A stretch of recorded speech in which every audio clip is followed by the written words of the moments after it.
Yeah, they're not. It's kind of a drag. There's of all days that Gabriel and Anthony can't make it. This is one of them. Yeah, you don't know I'm ticked off, right? I'm coming to town. You don't get sick. Well, they're not sick. They all got previously engagements long planned. You break them. You ain't that important. Come on now. I'm driving. Hey, people. 2.5 hours. 10-4, yeah. Well, you did get a nice interview with James Dickey, right? Absolutely. So it's not completely undone, without. I'm not Apostle Claver, Raging Elephants Radio. Of course, y'all know Mike Lee down here. They may not know me. Yeah, if not, how can you not know Mike Lee? I'm just a guy. I'm a Jag, just a guy. Jag, just a guy? Just a guy. I know better than that, too. Anyway, missing some of the crew. Gabriel's out, getting ready for school. Anthony to win. I forget what he had to do, but he had to do something, a meeting of some kind tonight. Well, you're not paying him enough, Pokey? What's the problem? I guess not. I had brand new fried chicken in there tonight. Hey, that fried chicken, it was golden chick. Yeah. I'm a little disappointed because Doc is all on Raging Elephants Radio. He's always talking about golden chick rolls, and there was no rolls. I'm afraid we You gave us meat. There was no rolls. There was no fries. There was no coleslaw. There was no peach pie. There was nothing. It was just bird. This more no red soda water. Anything. No Kool-Aid. No nothing. This Just more reflects the Taylor Park Show budget than it does my desire to. Well, that's what I'm not here, man. You gotta. I mean, you just can't give them golden chick. I mean, you gotta come up with something better than golden chick. Man, I'm thinking they're lucky to get that. That's why they're not here, Mike. I mean, Mr. Claver, I just had a couple. Mike's here because he's going to be on the next show. Just want to talk about. I have a show. My show starts right after this show. Right after this one. In the studio next door, so I may have to leave a little bit early to make sure everything's okay. I may want to drag you over there so we can finish wherever we start over here. That's fine. If it's like that. It's always not good. in a hurry. But I had a couple of questions. First of all, hold on here before you do. It's unfortunate they couldn't be here, but they had these things planned for a long time, and so it's not like they're skipping out on us. Are you hitting the table? Oh, sorry about that. That does bad for the mics. So it's not like they're skipping out on us. They actually have. He is a school teacher, and the other one is a homeowners association type thing. Yeah, whatever. But I'm gonna talk about him. I'm gonna talk about him. Gabriel sure regrets I'm gonna give him a hard time. Thank you. I guess my first question was, the audience may want to know, and I want to know about Raising Elephants Radio. How old is it, and where did it come from? In September, it'll be 4 years. 4? Right. Okay. September the 9th, 4 years. Because I just heard of it a couple of months ago when Chairman Meckler resigned. I believe you broke that story? Correct. Yeah. I hadn't heard of it before then. Well, we're still young, I mean. Were you based in Houston? Correct. We're based in Houston, and we're a very unique entity. There really is no one out there, any enterprise out there, media company that does what we do.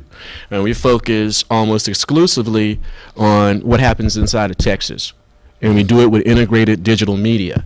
So although you have other media companies out there, like let's say Texas Tribune or Texas Observer or Texas Monthly, et cetera, the digital integration they don't do, and they don't do the live audio streaming online radio, if you will, right?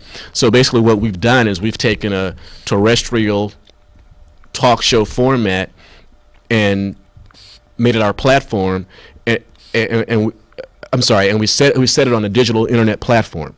So what people are already accustomed to hearing during drive time when they're driving around and they're listening to talk radio, AM terrestrial radio in their cars, they're accustomed to that format. Well, we're just taking that format and put it on an internet platform, and then editorially, we focus 24/7 on Texas. Okay, so she left her phone there. Tell her the screen needs working on. Try to do this. Mike, only have, as president and CEO, I've only issued 2 editorial filters when it comes to content. Number one, whatever we're covering, whatever they're talking about, the story must originate in Texas. Okay. All right? If it doesn't originate in Texas, outside of Texas, then it should not take a lot of intellectual matching it, or trying to connect the dots. You shouldn't have to go through all type of calisthenics and everything to try to get somebody to understand how that issue impacts Texans, life inside Texas, the level of liberty inside Texas. So 24/7, 365, talking about Texas talk, video, audio streaming, video streaming, and online content, copy. Nobody does it like we do on a 24/7, 365 basis, focusing on Texas. There's nobody that does that. And because of that, or the reason we started is because nobody else was doing it. There isn't enough media coverage for a Texas economy of $1.7 trillion, approaching 29 million people, a company that's a state that's larger than Russia, Mexico, South Korea. I mean, right? And our media it's just like national media. It's leftist. A lot of them are owned, a lot of newspapers are owned by the Hearst Company. So from a liberty perspective, when it comes to media, there's really nobody out there except us. Mm-hmm. And we believe that we're positioned business-wise properly, and we think we're doing a service to the voters of Texas, especially the base of the GOP and of the liberty movement. I think most Republican voters, especially that participate in the primary, would consider themselves to be well-informed, educated voters. From my experience and exposure, I say that's untrue. Most of them are well undereducated, underinformed about the Texas political ecosystem. Will you please put that thing on vibrate, dude? This is a basic rule of communications. You turn the damn phone off, okay? Yes, sir. All right. Turn your stuff off. Now, You already got me underdressed out here. Look how well y'all are. I'm about to start taking my shirt in or something. you're from the trailer park, man. You didn't. I know. You can make Do me you turn know my you- phone off. You're going to make me get dressed too? Every tie that you have is a clip-on. Now go ahead and admit it. You mean even have one? If you even have a tie, There you go. you only wear them to weddings and funerals, I have to stay in communications with the control room. and then you just Go wear a ahead. clip-on. Go ahead, Mike. Actually, before you do, you go back to longer than 4 years. Well, You can give us a quick- there was a political action committee. That was how we got the name Raging Elephants Radios. Previously, I had a political action committee that was called RagingElephants.org. Mm-hmm. And that's really where the name ID came from, because of all the work You've been in the game a long time. Well, I grew up in politics. I mean, my father was the civil rights leader in Beaumont. He was the local NAACP. In Beaumont? Yeah, the local NAACP chapter. Who was that? You know, I used to work in the DA's office down there. Did you know somebody named Cleveland Nisby? Yeah. That was my father. Get out of here. Nope. Mr. Nisby? Yeah. That's my father. Bill Oliver's buddy. Yeah, Reverend Oliver. Right. Yeah. Right. Reverend Oliver. I've been knowing Reverend Oliver and since I was a boy. And yeah, at one point when I graduated from high school, I left the family church, and my parents let me, and I went and joined Reverend Oliver's church. Right. Because he was so impactful and so influential when I was growing up. Oh man, you should hear some of the conversations that I would overhear between my father and Bill Oliver in that little living room, along with guys like Leantha Red, and I mean just some brilliant men when it came to civil rights, when it came to political activism, that there will never be statues of, there won't be movies about, there won't be books written about, but boy, they battled, they were smart. All at Plymouth Village Church. All at Plymouth Village, that's right. And then you had Sunlight Baptist Church, that was Reverend Daniels, he was pretty active. Now, the church that I grew up in, Starlight NBC, not so politically active, right? Reverend McCarty wasn't that politically active. But yeah, man, I mean, my first political activism, I may have been in 3rd grade. I'm surprised I didn't meet you in the 80s when I was down here in my the dad, 80s. I may have been 3rd grade, and after church, we'd go home and we'd have after church dinner, and then my parents would drive me out to the projects and push me out of the car and go do voter registration. I could barely write, but everyone was knocking on the door, you know, in Lincoln Terrace, or in Pear Orchard, down in the South End. All that good stuff. Yeah, we knocked on the 3rd grade. That's People before, look at this little kid. That's before they built the house, the fancy house. Yeah, and you know, people come to the door and look at this little kid in the 3rd grade. What do you want? Would you like to register to vote? I worked the polls. My dad ran for office 2 or 3 times. I mean, I've been watching, observing politics for a long, long time. So, Al Price and all those guys. Al Price? Well, Small Al Price, world. those guys wouldn't have been in office if it wasn't for my dad. Right. My dad took money out of his own back pocket. He was just a worker at the refinery. And he's the one that sued the state to end at-large positions and create single-member districts for the county commissioner's court in Jefferson County so that blacks could actually win. And the domino effect was when it came to state offices and drawing the lines and stuff like that for state office, district office, state senate and stuff like that, that lawsuit brought that about. So guys like Al Price, or even right now, Royce West and all these guys up there, if it wasn't for that lawsuit that my dad brought back there in the 80s, Okay. That wouldn't have even happened. there would have been no Al Price, the first black state representative, since Bill Reconstruction. is the one who first got me involved in politics. He had me. I was working with Bill on Mickey Leland's campaign in Houston. That's right. I worked on the Mickey Leland campaign as a kid. My dad worked on the Mickey Leland campaign. We came over here to Houston. Yeah, because Bill used to go from Beaumont to Houston That's to right. work at Mickey's campaign. That's right. And my dad did the same thing. You also had Elmo Willard. Yep, Mo. Elmo Willard, right? Those, and I don't know if he came over and worked in Mickey's campaign, but he was groundbreaking in running for city offices down in Right, Beaumont. I right, believe right. he was the first black to run for city council. He has a library named after him now. I That's believe. right. That's right. Thank you. You need one himself. Yeah. Yeah. is Yeah. small That's world how I talking grew about. up. Yeah. Southeast Texas, 10 miles from the national headquarters of the KKK. Right. And, As a matter of fact, when I was in the DA's office, it was claimed that Pat Hayes, who used to be the chief investigator, that he was affiliated with the KKK. And when yeah. Well, all in that area. When I worked in the DA's office, as a matter of fact, I had to go see Mr. McGrath one day. He said, Michael, Mr. McGrath wants to see you. So I got to the office early the next morning. I just went in his office being me. And so I sat in his chair and put my feet up on his desk, crossed my legs, and I was reading his Klan Watch newspaper. And he came in the office and said, Michael, what you doing? I said, I just read Klan Watch, seeing what's going on. Because this. But Viter had to. And it was all in that. Anything north of Beaumont, Buna, Lumberton, Kirbyville, Newton County, all in those areas up there, man. They had Orange too, right? But Little Cypress, Mauriceville, anything up north of I-10, there were chapters all over the place. All over the place. Yeah, definitely. And I mean, I remember when I was a kid, I specifically remember my dad, my mother picking up the phone, my mother being disturbed, my dad getting the flashlight and going outside.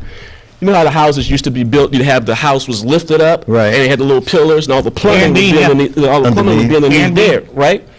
And so he would, a couple of times, I remember him taking the flashlight and going out there, making sure it wasn't going to be like a Birmingham church bombing, because he's received another bomb threat, another death threat. I know Al Price and Al's brother used to work at Lamar, I believe. Was professor over there? My cousin. That's your cousin? Yeah, sure is. He is brilliant. Some of the best engineers in this nation, especially black engineers, have come through Lamar University, my alma mater, and through that. Pokey, am I going to tell you one more time? I'm going to throw that thing. I'm going to throw it. You understand me? All right. I'm going to throw it. I am going to throw it, and I am going to break it. Let me turn it down anyway. What a mercy. How many times you got to tell this guy? Well, I got to be in touch with the crew here. You got on eyeglasses. You can see the stupid thing. Thank you, Mama. Thank you, Ma. Thank you. Lord have mercy. Dude, I'm going to throw anointing oil. And now he's going through withdrawals because he didn't have his phone. 4 o'clock in the morning. He's there on here. Yep. 4 o'clock in the morning. Who do you think you are, Donald Trump?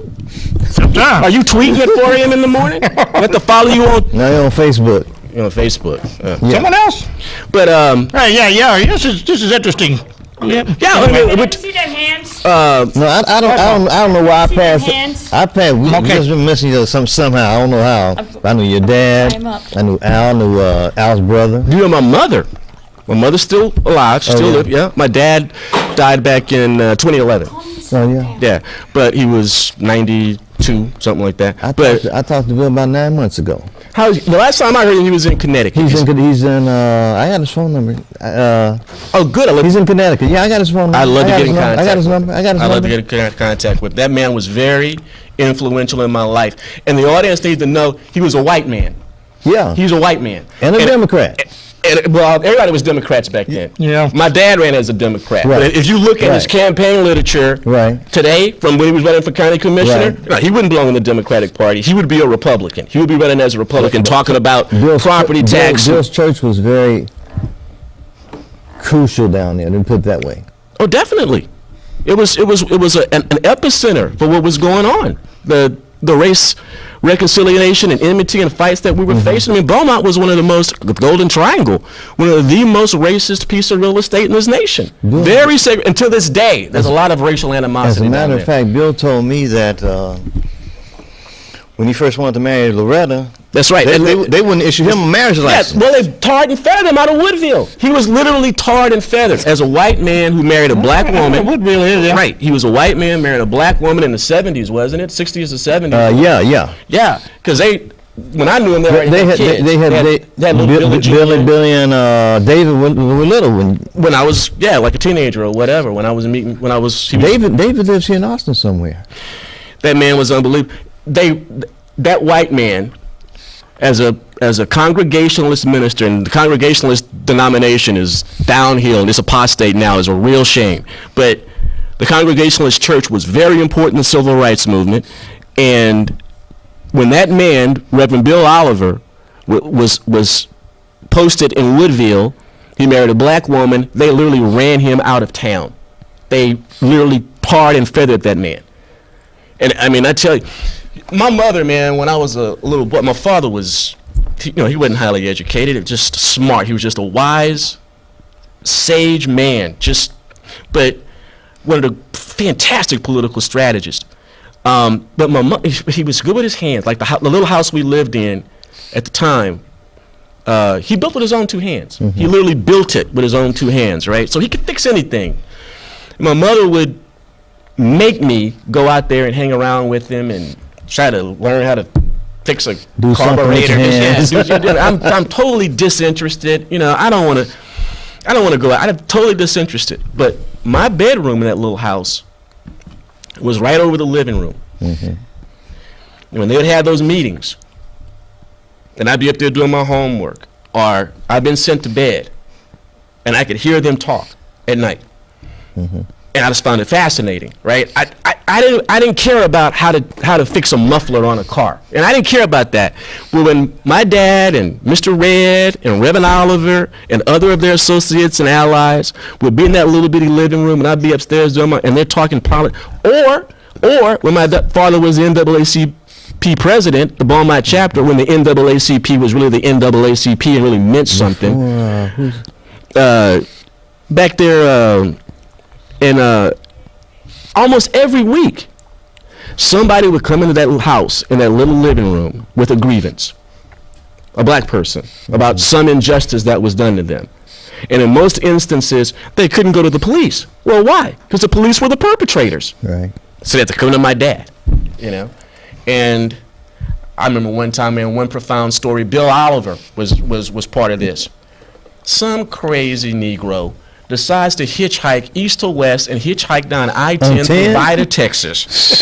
Man, I don't know who it was. Somebody called my dad's phone number. It's president of NAACP.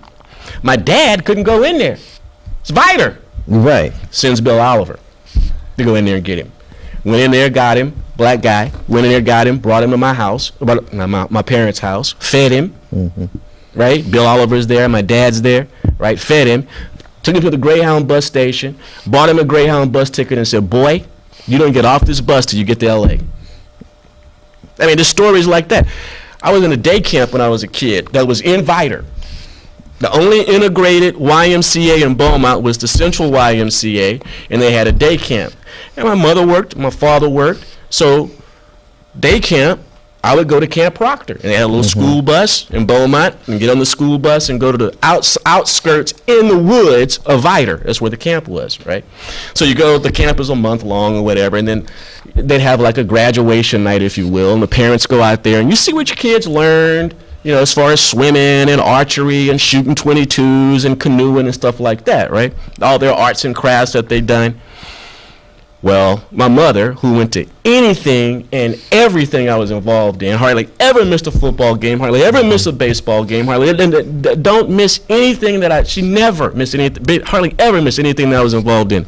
Well, it was graduation night or whatever. And so she decides she's going to drive. My dad couldn't go. She was going to go. Broke down. The car broke down out in the middle of the woods outside of Vidor. Truck rolled by. Said, ma'am, you know, you okay, whatever, you know. She says, well, car broke down. My husband's on the way to come and get me, you know. They said, that's good. Just make sure you're out of here before dark. Yep. And I knew my mother was supposed to be coming, right, to the camp, and she'd never showed up. Well, something's wrong. So I found out the story later. But it was really serious back then, man. I mean, it was, and people talk about, you brought up Charlottesville. Dude.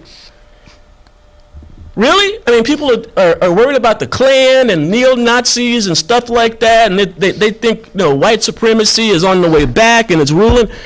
Most of these snowflake millennials and these Eastern and Western Caucasian elitists have no idea what white supremacy, systemic white supremacy, racism, what it really looks like. They have no idea. The way this country used to be, the way I even grew up, Beaumont, Texas, the way it used to be. It's not that way anymore. Hasn't been that way for a long, long time, okay? So, you know, this country, in my view, has made some monumental steps to rectify the enmity of the past racially. I believe the people of Dixie have done a fantastic job in exorcising the demons of Jim Crow and the South. They've done a great job. And I believe the people of the South, the people of old Dixie, they're tired of it. They don't want the racial animosity. They want racial reconciliation. They voted for a black president in most instances. And I mean, come on. So the idea that there's some sort of systemic white supremacist system that's still in full effect in the United States, it's a pure figment of the imagination. Yeah, I didn't want to stop your whole talk there, but you know. No, but I believe. It's good to hear you say that. I'm still kind of reeling that we didn't bump into each other. I was at his dad's house, hung out at Bill's house. I stayed at Bill's house about 6 months back in 82. Well, I wouldn't be surprised if my late father didn't know you. Okay, or perhaps. Oh, I would have had my to mother. know him. My mother would. Yeah, if you at my parents' house, I mean, more than likely, my mother was. You might have seen him, but you know, he must have been at least 10, 15 years younger than he is. Yeah, but I mean. But dad was the mover and the shaker. Yeah, he was. He was the mover. But dad was. I mean, Dad had the political machine. Most of the politics in the black community revolved around that Plymouth church. That's right. It really did. Till this day, until my father died. Well, to a certain extent, it still exists. If you want to run for public office in Jefferson County, or pretty much statewide, you'd have to come get my dad's blessing. Oh, yeah. You'd have to come and kiss the ring. I mean, I'm just calling it like it is. If you wanted to run for Port Commission, if you wanted to run for County Commission, City Council, you had to come and kiss the ring, right? Now, when he was in his heyday, he had a political machine. And if a white Democrat, because that's all it was, there was no Republicans. It was just you had the Dixiecrat wing, and you had the conservative Democrat wing, right? You had Southern Democrats were conservative. Right? So if you wanted to get elected and you wanted to turn out the black vote, you better come talk to my dad. Right. It didn't matter whether it was former late Congressman Jack Brooks, who was a close friend of my dad's, all right? And they were in there they were eating, Jack Brooks would come over all the time. Late Senator Lloyd Benson. I mean, they'd all come through. And then when my parents built the new house, right? The big house, right? Big house. All the fundraisers had to be there. If it was a Jesse Jackson fundraiser, if my dad was the the local or state party chair for the Jackson campaign and all this stuff, man. They would roll in there. I was living in D.C. one time. When I was living in D.C., I'm walking down M Street one day. I can't remember exactly what the building was. It may have been ABC, CBS, TV station, whatever it was. And Jesse Jackson comes walking out of the building. I just happened to be walking down the sidewalk. And I went up and approached Jesse Jackson, and I said, Mr. Jackson, how are you? You may know my father, Cleveland Nisby. Mm-hmm. That's your father? Yeah. Right? All these cats have been in our house. All these guys have been there, right? So when I start talking politics, and I start acting like a political pundit, like I've got some sort of, I start prognosticating all this stuff like that. It's not that I've been sitting around thinking of something witty to say. I've seen it for a long, long time. I sat at the knee of a brilliant, one of the most brilliant political strategists I've ever known in my life. He just happened to be my father. He was brilliant, total, and his team, he wasn't even the smartest one. The real brains of the operation was Mr. Red. He was just, All right. he was awesome. We've been to home spinning and Bill used to orchestrate.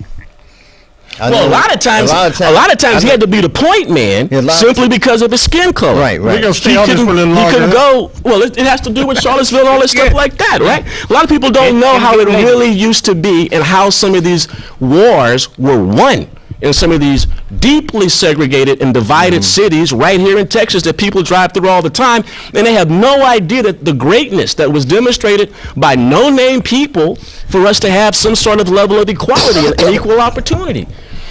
So these were God-fearing people. The Lord Jesus was behind that movement.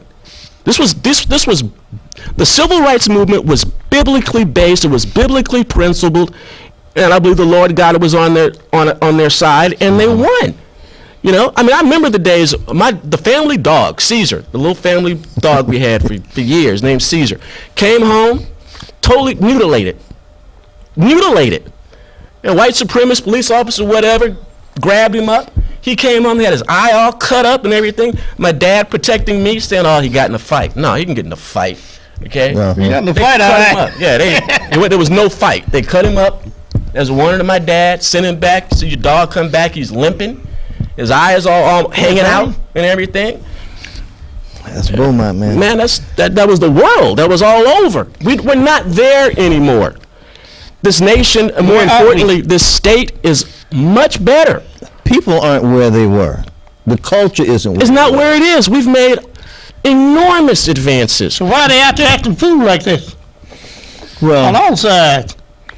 Well, I don't know that it's the so-called alt-right as much as it is the leftist weak people, really.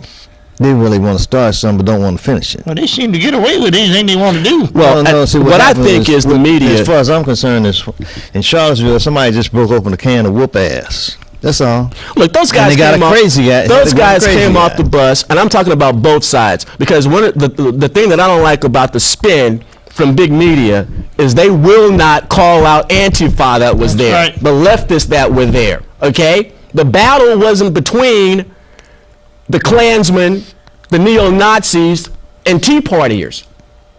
It wasn't against ultra-conservatives like me, like the three of us. I'm an ultra-conservative, liberty-driven, fifth generation, ultra-conservative, Jesus-serving Texan. That's what I am. I'll cast a demon out of you in a second, and if I have to, I'll speak tongues on you and throw anointing oil. But here's the deal. Right. Okay? The guys on the other side, you're looking at them on video. They got motorcycle helmets. It looks like Game of Thrones out there. They got shields. Sticks. They had sticks. They had police riot. The Klansmen, they literally had military gear on. That veteran said that looks like came straight off the Afghan battlefield. No, those were oath keepers. They're not on either side. They're claimed to be out there to just try to keep them apart. Well, that wasn't the reports. But what I didn't like, I've seen the ones you're talking about. What I didn't like about the spin from big media, big national media, is they made it seem like it was all Klansmen and neo-Nazis. Yeah. Okay, well, who were the so-called counter-protesters? Okay, they were Antifa. Mm-hmm. They were leftist, violent leftist. The ones out there at Cal Berkeley that ripped that place all up to pieces is those people. And I can't wait for September the 11th.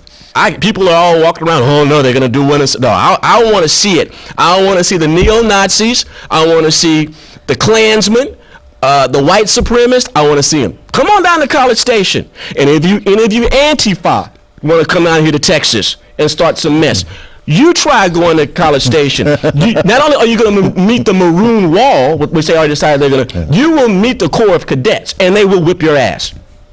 The Corps of Cadets, obviously they don't understand what the A and the M stand for, okay? Mm-hmm. Y'all want to come on down here? You want to mess with Texas? The Corps of Cadets will deal with you, okay? So I can't wait. I hope I can get up there and get some footage. I'll go up there and I'd love to journalistically observe that. Watch some Aggies whip some Klan ass. That would be really good. That would be real good. I'd be very happy to see that. Small, can you put one of those slates up? Speaking of journalism, you broke the story on, we talked about this earlier, they broke the story about the chairman resigning. Yeah, Tom Meckler. That was back in May, late May, yeah. And you were the first one out there to say that, I believe. I was. Well, Raging Elephants Radio, the company was, As a matter of fact, I believe you may have said the resignation was coming probably 3 days before it actually happened. It sure did. I think we broke it on well, okay, so how that happened was some of our sources started telling us that it was imminent, that Meckler wasn't going to finish out his term. Mm-hmm. And we were speculating on why. To this day, I'm not so sure I fully accept the explanation that he gave, especially after we saw the financial condition of the party after he left, right? And James Dickey came in. But that Wednesday morning, I think it was Tuesday night, we started getting reports that Meckler was going to step down that following Saturday. But by the time Wednesday morning came around, cold water had been thrown on the story. And so we were not getting consensus from our multiple sources. Mm-hmm. We weren't going to go with one source, okay? Now, we needed to keep them, and this is a very important tool of journalism. I know a lot of people don't like it, but a lot of times having anonymous yet reliable sources, especially for legit, sincere journalistic organizations, are critical to inform the electorate and the citizenry. So, but by the time that Wednesday morning came, there was, as far as our sources were concerned, the consensus had been lost. So Tuesday night it was kind of, hey, Claver, we're hearing, okay? But by Wednesday morning, they're like, we don't know. By Wednesday evening, the consensus had returned, and they said, absolutely, it's going to happen. So we ran the story that Thursday. And by Thursday afternoon, even the Austin American-Statesman had confirmed it by talking to the RPT, to their sources, to their sources, and they talked directly to the RPT, and the RPT confirmed it and said, yes, it's true. And then, of course, they gave us attribution, as did other media outlets, for breaking the story. So, for all those that, for instance, Meckler, I mean, in the 2016 convention, RagingElephantsRadio.com was the only media outlet that was denied media credentials. What? They don't like us. Maybe that won't happen. It won't happen this time, right? But they would not issue us media credentials. Do you know that Charlie Guerin? Really? That we were the only media organization that was denied media credentials. It was a statewide story. We put it out there, and every media organization there on Media Row, Press Row, knew that we were the only media organization. You were missing. Right? They did interviews on it. Now, we knew we were going to be there all the time because a coalition of Tea Party organizations had already invited us as guests to be part of their booth, right? We knew we were going to be there, right? We just wanted the press credentials to have press access to be able to do what we did at the 2014 convention, where we were the first media outlet to give live audio from the floor of the Texas GOP convention. That had never been done before. When the battle over the Texas solution, removing the Texas solution, which was amnesty in the 2014 platform, it was put in 2012, we were there for that floor battle. I was reporting live from the floor. All the votes, all the arguments, that had never been done before. Going back to your question about Raging Elephants Radio, why? That's why, because the people aren't being informed, and the big media in the state aren't making that kind of effort.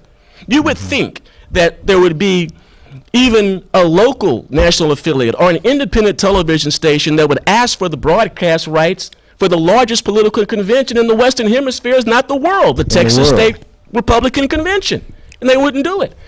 And Meckler, I mean, the reason he didn't like it is because we were giving him bad coverage. He was acting a fool. He didn't like the nickname we gave him, or I gave him, Waterboy, okay, Tom Waterboy Meckler, because we caught him saying you have to carry the water for these guys. If you want to get stuff done, you can't exercise your First Amendment rights, you can't protest, you can't send them emails, you can't call. If you do that, that's going to have the opposite effect. They're going to bow their necks, and they're not going to do what you're going to say. They're going to be resistant. If you want these guys to protect the border, to end the DREAM Act, to end sanctuary cities, to repeal and prohibit property taxes, and do something about annexation reform and election integrity and everything else that Texans want done for us to live more liberated, more free, more prosperous lives. Tom Meckler says you can't protest, you can't send them emails, you can't mess up their phone lines. Unless you do what? Carry the water for them. You got to carry the water. It's about relationship with these guys. So I started calling him Tom Waterboy Meckler. It stuck. Nobody didn't like it. He said it. It's on the audio. We played it. Yeah, no, I listened to that audio. The guy, and it was just, doggone it. His name escapes me right now. Anyway, good grassroots guy. How the quote came out. He asked Meckler, look, how many more Republicans are going to have to be elected before a conservative legislative agenda can get passed in this state? In 2011, you had 101 state reps out of 150. Yeah. We got a nada burger. We got, excuse my Spanish, we got nothing. Okay? The same thing in 13, 15. So he asked Meckler, how many more Republicans are we going to have to elect to be able to get some sort of liberation around here, to get some planks in the platform actually on the governor's desk and enacted in the law? And that's when Meckler came up with the water boy, you got to carry the water for him. That's where he asked it. He didn't because he kept saying Meckler's answer for everything was, we have to elect more Republicans. Well, we got that. Picture, Mo. Yeah, I have. But you got an audience coming. Who's this live audience? Who's that? This is Keller. Who's that? That took the orientation tonight. Oh. So I'm letting them come in, and I usually open up my studio so that they can see what goes on. So it's like a 2-3 minutes. So anyway, if you don't like our show, get your own. You can come on down and get your own. No, seriously, folks, you can. This is an educational facility as well as the trailer park. Yeah, it is. And this gentleman here, he's in radio and stuff. And this gentleman does a show right after us, which Nitty says that she needs your, whenever you can get over there. Okay. She needs your notes and everything. Till I don't have them. Okay. Ladies and gentlemen, you are witnessing big time Austin. You're witnessing big time Austin television right here, ladies and gentlemen. He goes on the trailer park show. Wait, you just saw a production meeting happen right here live in studio. A production meeting just happened. Okay. Need a camera too, Ma. Now, Claver. Yeah. You came here to Austin for the interview with Chairman Dickey. Correct. You anticipate there'll be some changes within the RPT That's because already of happened. this election? Already happened. And what you have to know about James Dickey, he won by 1 vote. And check this out. And I told him this yesterday. Hold on here. We were at when he got elected in. Oh, that was at the county level. I understand now. We're on the state. Yeah, when he won back in June, right? Won back in June. Yeah. Won back in June. And damn. He won by 1 vote. Right. Guess who cast that deciding vote? The SREC member that cast that deciding vote was Melanie Wilcox Flowers, black, female, Republican. Right. Black, female, Republican on the SREC. And the exciting thing about James Dickey, he's legitimate. He's a legitimate product of the Liberty Movement. Okay. Well, he started the Central Texas Republican Assembly, CTRA, and he was a co-founder. He did something in Fort Worth before that, didn't he? He was a co-founder of Dallas Tea Party with Ken Emanuelson. That's the thing. He's legit Liberty Movement. He's legit Tea Party, something I've advocated for a long time. You put people on the ballot or in these positions in the party that have Tea Party or Liberty Movement dirt under their fingernails. They've been there for a while. They've worked. They've worked in a grassroots organization. They've put up the tables at the banner. They've put up the chairs for a forum or a speaker or a weekly or a monthly meeting or a weekly meeting. They've put money out of their own back pockets, their own labor, to advance the cause of Texas sovereignty and liberty. And these are the people that we want. The folks that make up the Freedom Caucus in the state capitol right under the Pink Dome. Most of those guys are legit out of the Liberty Movement, and they already had resumes and records of fighting for liberty, prosperity, and life before putting their names on the ballot. And they've kept those characteristics, except for a few, like Giovanni Cacciatore Capriglione or James White or some of these guys, that I helped get elected as far as James White was concerned, and they turned Straussians or whatever, right? You look at the Senate. I mean, who are some of your most outstanding senators? Connie Burton, Bob Hall, Van Taylor. These guys came, and girls. I mean, Connie Burton, one of the founders of Northeast Tarrant Tea Party. I've been knowing Bob Hall, State Senator Bob Hall, since the inception of the Tea Party. I can't remember how many meetings I've gone to, coordinating meetings, and with Bob Hall was in attendance before he ran for office. And now he is one of the most staunch liberty-driven, one of the best senators, Connie Burton, one of the best senators, because they had that cred. They had that dirt underneath the fingernails, right? And that's James Dickey. What kind of changes do you think might happen at the RPT level? The most dramatic change. Mr. Dickey's election. Yeah, the most dramatic change, and based on previous conversations I had with him, and with the debates or the forums that I saw leading up to the election by the SRAC of James Dickey, I think the biggest thing is going to be advocacy for the platform. Okay. Let me give you an example. Yesterday when I was interviewing him, we did 3-part interview, right? First part was about the party, second part was about the regular and special session, third part was about Rule 44 of the RPT platform, Rule 44 that allows censure and punishment by the party on a rhino, right? Right. So when we got to the special session, talking about the special session in the interview, he noted there were 20 items on the call by Governor Abbott, right? But James Dickey was astute enough to understand that of the 20 items on the call, to only 10 you could really link to the RPT platform. And during that interview on yesterday, he was so disciplined. He would make no comments on those 10 issues that were not connected at all to the platform. If he could not find linkage I like to say that. To the platform, he refused to opine. He refused to opine. If it did not have linkage to the platform, even if it was being taken up in the Pink Dome, he felt, in his capacity as party chair, the wisest thing to do was to keep my mouth shut. Because he may say something, his opinion may not be in the will of the majority of the... May not be in the platform. It may not be in the platform, may not be in the will of the delegation in the 2018 convention. He would not... He takes the stance of, you know what my opinion is on an issue? What the platform says. You're asking me something about the Federal Reserve or something. What does the platform say about it? And if the platform doesn't address the Federal Reserve, I'm not going to make any statement on it.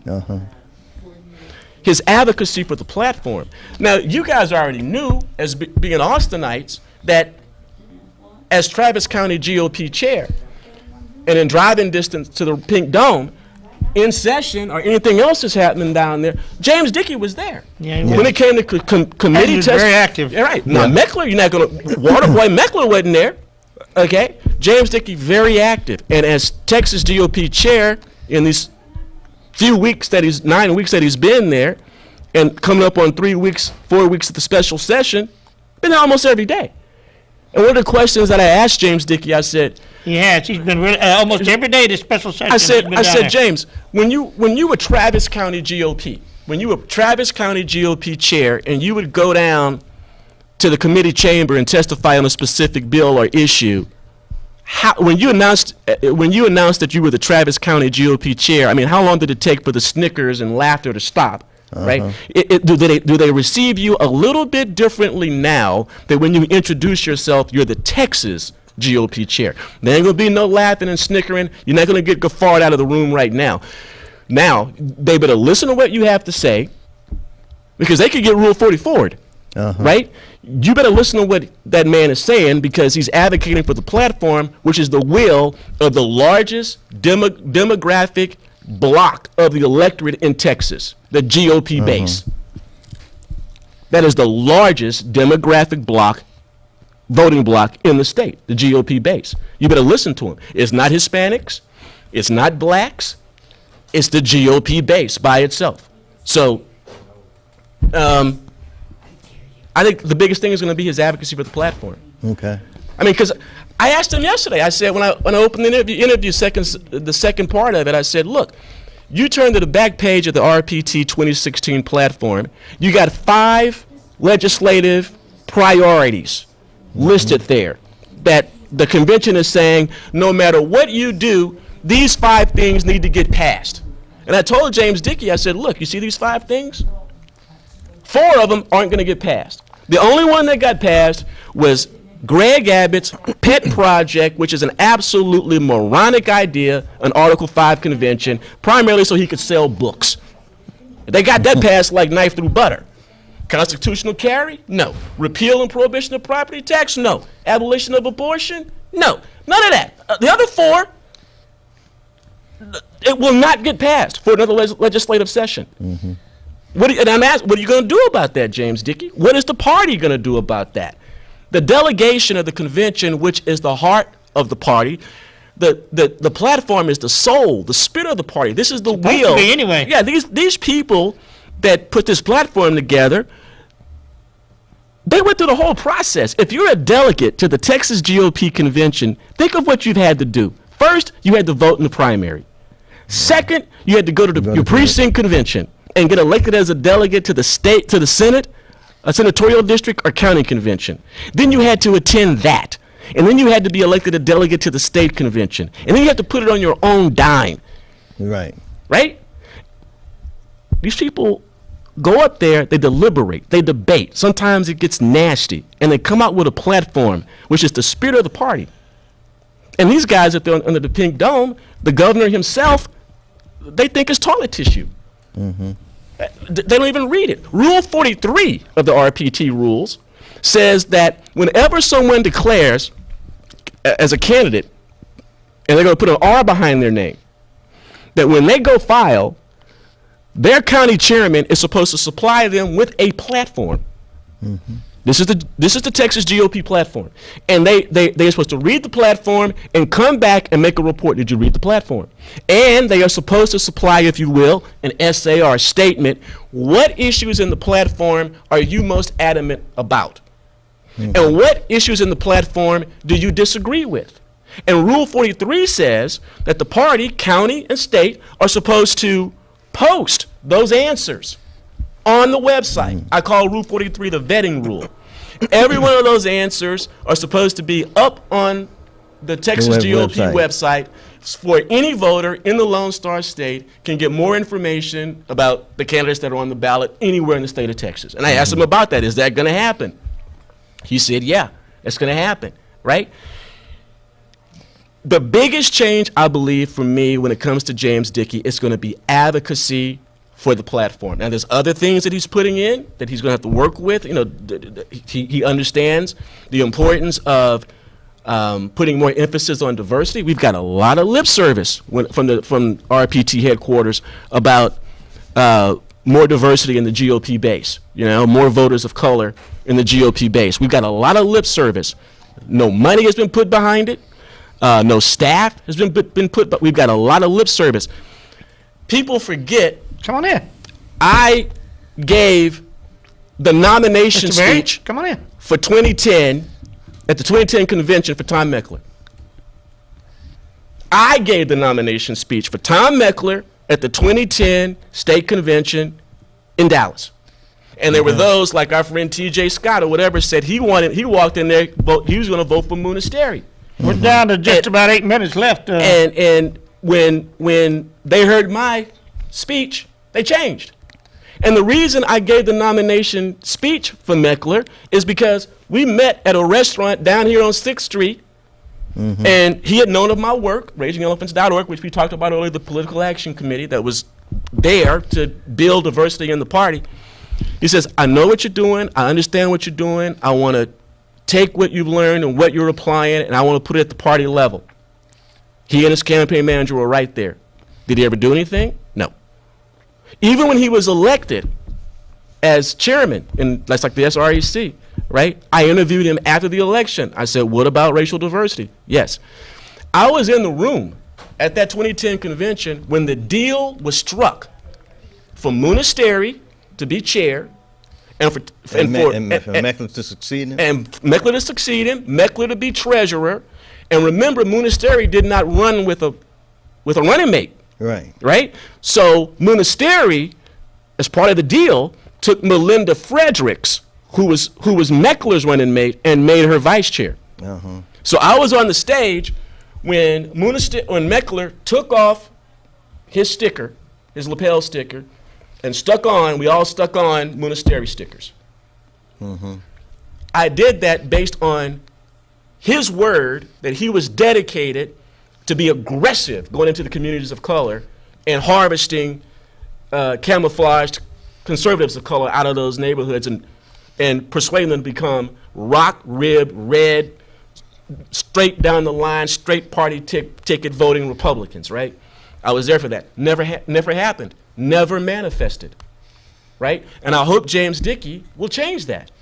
Because if we're going to win elections in the future, if we're ever going to stop sanctuary Sallies from getting into office, police chiefs and sheriffs and constables, those Mayors, are political figures, all right? City council members. I don't know of a police chief that's elected. Most of them are appointed by the mayor. So if you want liberty-driven police officers, if you don't want sanctuary cities, you got to win elections in the city. And if you're going to win elections in the city, especially in Texas, where all of them, the majority population is color, and whites may be a plurality, but that's not the majority anymore, you better get blacks and browns to vote for your liberty-driven positions. And it can be done, because you see what happened with Hero in Houston. Right. 61-39. That means it wasn't a bunch of white folks that was voting against the homosexual movement and the Hero ordinance. It was ecumenical. It was black, brown, Asian, white. Common sense type. 61, that's a thrashing. That's a thrashing, okay? And we should use those opportunities to get into the communities of color and bring those voters in. And I believe James Dickey will do that. What do you think needs to be done, in your opinion, needs to be done in order to enhance and grow the party? All right, first, you don't water down the positions. The controversy, you don't water down. A lot of people don't know. Donald Trump, Mr. Wall, Donald Trump, Mr. Mexican, they come in here, they're rapists. Donald Trump won 5 or 6 counties on the Rio Grande. Yeah. Border counties. He won, these are Democrat counties in most instances. He won counties where their back is, their border is literally the Rio Grande. Literally the Rio Grande. He won Nueces. That's Corpus Christi. Donald Trump is the first Republican ever to win Jefferson County. He won Jefferson County? He won Jefferson County. Deep blue Jefferson County. 31% black Jefferson County. Donald Trump won it. So the first thing you don't do is you don't water down your message. You go strong. So you still maintain strength on border security. You still maintain strength on deportation. You still maintain strength against the neo-morality homosexual movement. The most church-going people in the USA, black folks, to this day, Hispanics. right? Big-time Catholics, Hispanics. Yeah, the abortion issue. Okay? The abortion issue is a winning issue. I mean, not only is a winning issue, people want to talk about the white supremacy and stuff like that and the problems in Chicago and the South Side. I mean, good grief. 1,800 black babies are murdered in the room, pulled limb from limb every single day. Not to mention the whiteness, not too many Hispanics, but a lot of white ones are too. 1,800 a day. Okay, all right. And you go in and you tell them, Genocide. you don't It's genocide. The kind of numbers. blacks are the only segment of the population. That's what I'm talking going about into on my the show tonight. going into the future. The only demographic of color in the United States of America that will not grow as a portion of the population will be the black population because of the amount of abortions. Because of the abortions, abortion practice. right? Because White folks are right behind you. half of black conceptions in an abortion. So Right. you're not going to have growth, right? And who's primarily funding that? Who's supporting that? Black Democrats. We're down to 3 minutes, so That. Well, this you- kind you of don't- carries over into my show anyway. you're gonna have to go over and get ready. This is not going to. Well, Chris, come out here and take a picture before we all leave. You can't water down, and Right. I believe in the shotgun approach. Right? You got to have some on the ground action, but I believe in I got to get ready to go. digital communications. I'll take a We'll picture, finish it over there. We'll finish this. We'll Tell finish Monica, this come get a tomorrow. picture real quick. Good meeting you, man. All right, I'll see you in a moment. All right. Well, I was gonna get a picture of all three of us. Anyway, We'll get one afterwards. Here's Mama all right, right quick, now. run back real quick one more time. Just stand behind us, Just stand. because we don't get you down here very often in the People's Republic of Travis County. That's right. Moscow on the Colorado. Oh, God, that's ugly. Who, me? That's me. Oh. Look, turn my camera around, quick. They're talking about me. I said, well, that's one truthful thing that was said tonight. We didn't get you to talk about your old friend Joe Strauss, because I had some real confusion and just, I like Craddock. I don't understand why they got rid of Craddock and put Joe Strauss. How do they go with the you pledge say cards and all that? this kind of stuff? My little people mind get completely lost down there at some of these things they do. Why don't they just get it if nobody likes Joe Strauss? Why The is he still plutocrats like Joe Strauss, but his days are numbered, I think, because more than just the liberty movement are now opposing Strauss. I mean, when you get Raging Elephants Radio, this is like, this was during the regular That's session. 2 to 5, Monday through Friday, Raging Elephants Radio. No, 12 to 2. 12 to 2. 12 to 2, RagingElephantsRadio.com. Download the app. Yeah. Get the app. Download. Go to your Google Play Store or your iTunes Store and download the app. Just do a search for Raging Elephants Radio, Yeah, or better talk about that stuff. you can put in Texas politics, and look for the logo. Look for the logo, right? And you can get it download on the your app. telephone? Huh? Then you can get it on your telephone? Get on the telephone, any device. You can take it anywhere. Well, you're sharper Anywhere. than I am, because I had to do mine on the computer. Yeah, we only got 30 seconds left now. We can go up at 58:30. It's been good to get you down here. I wish we could get you down here more often. Just invite, man. Well, I do, but you gotta. Well, some I made reason this to come a productive trip, right? Yeah. Okay, if I can get more than 1 or 2 things done when I'm here, and on the way out back to civilization, which is known as Houston, Texas, I'll pass by Austin Public Access, and I will stop by one of the best TV shows that's We try. ever been produced out of 20 years. Congratulations, Pokey. Yeah, You've we been doing try. this for 20 We're years. doing just whatever we can. We keep going forward anyway. Well, all you do It is is invite me, amazing. my brother. My brother, you just invite me, and you are my brother. I love try. you very much. Yeah. All right. And we will be listening. I'm trying to do things I can do. You hardly ever miss a show, Pokey. You hardly ever miss one of my Your programs. shows. I Yeah. turn off Rush Limbaugh now, but Rush is There you go. Did y'all hear that? Turn off Rush. Hey, 3 seconds. We'll be back next week, folks. Appreciate you coming on, and stay tuned. Oh, there we go.